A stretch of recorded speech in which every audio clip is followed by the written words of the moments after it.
জামাত ইসলামের পক্ষ থেকে জামাত ইসলামের সম্মানিত আমির ইতিমধ্যে 50 লক্ষ টাকা প্রাথমিকভাবে এই চিকিৎসা খাতে যাতে ব্যয় হয় তার জন্য বরাদ্দ করেছেন এবং সাথে সাথে 20 জন সার্জনকে তিনি নিয়োজিত করেছেন যাতে করে চিকিৎসাটা দ্রুত হয়, চিকিৎসার অভাবে যেন কারো ক্ষতি না হয়।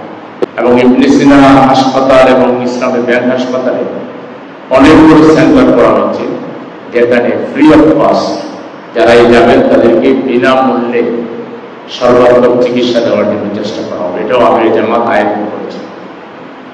আলহামদুলিল্লাহ, জামাত ইসলামী মানুষের বিপদ আপদে সবসময় পাশে দাঁড়াবার চেষ্টা করেছে। বিশেষ করে জামাতের আমির ডক্টর শফিকুর রহমান সাহেব এই ব্যাপারে অগ্রণী ভূমিকা রেখেছেন।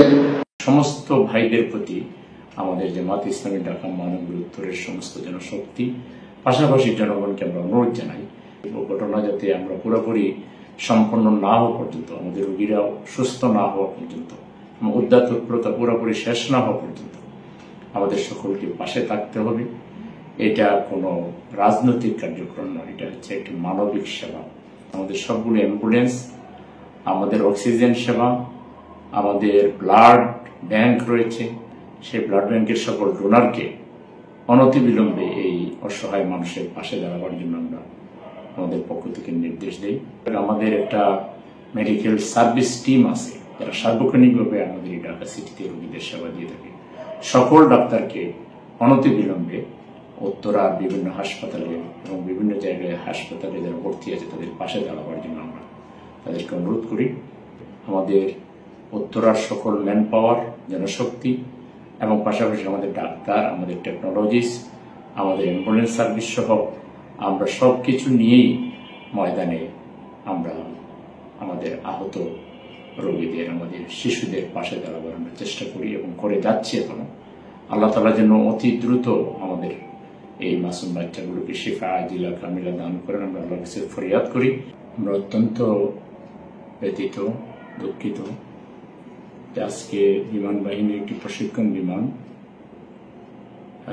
উত্তরার মাইলস্টোন স্কুল অ্যান্ড কলেজের মেইন ক্যাম্পাসে আশ্রে পড়ে। মহান আল্লাহর কাছে আমাদের এই নিষ্পাপ শিশুদের জন্য দোয়া করি। যারা দুনিয়া থেকে চলে গেছেন, আল্লাহ তাদেরকে শহীদ হিসেবে কবুল করুন। তাদের শোক সন্তপ্ত মা বাবা, আত্মীয় স্বজনকে আল্লাহ তাআলা সবরে জামিল দান করুন, তাদেরকে আল্লাহ তাআলা বদলে নিয়ামত দান করুন। আর যে মাসুম শিশুগুলো ফেল ফেল করে এখনো তাকাচ্ছে, তারা কিছুই বুঝে উঠতে পারতেছে না আসলে কি হয়ে গেছে, আল্লাহ তাআলা এই মাসুম শিশুগুলোকে, বাচ্চাগুলোকে তার গায়বী খাজানা থেকে, তার সরাসরি একান্ত অনুগ্রহের দ্বারা অতি তাড়াতাড়ি সুস্থতার নিয়ামত দান করুন এবং সকলের উদ্বেগ, পেরেশানি আল্লাহ তাআলা দূর করে দিন। আমাদের সকলকে পাশে থাকতে হবে। এটা কোনো রাজনৈতিক কার্যক্রম নয়, এটা হচ্ছে একটি মানবিক সেবা মানুষ হিসাবে, এবং আমরা ইসলামী আন্দোলনের একজন কর্মী হিসাবে আমাদের নৈতিক দায়িত্ব হলো অসহায় মানুষের পাশে দাঁড়ানো। সেই হিসাবে আমরা সকলেই পাশে থাকব এবং আমরা মানুষের সেবা করে মহান আল্লাহকে খুশি করার জন্য আমাদের চেষ্টা আমরা অব্যাহত রাখবো। আল্লাহ তাআলা আমাদের সবাইকে তৌফিক দান করুন। আসসালামু আলাইকুম ওয়া রাহমাতুল্লাহি ওয়া বারাকাতুহু।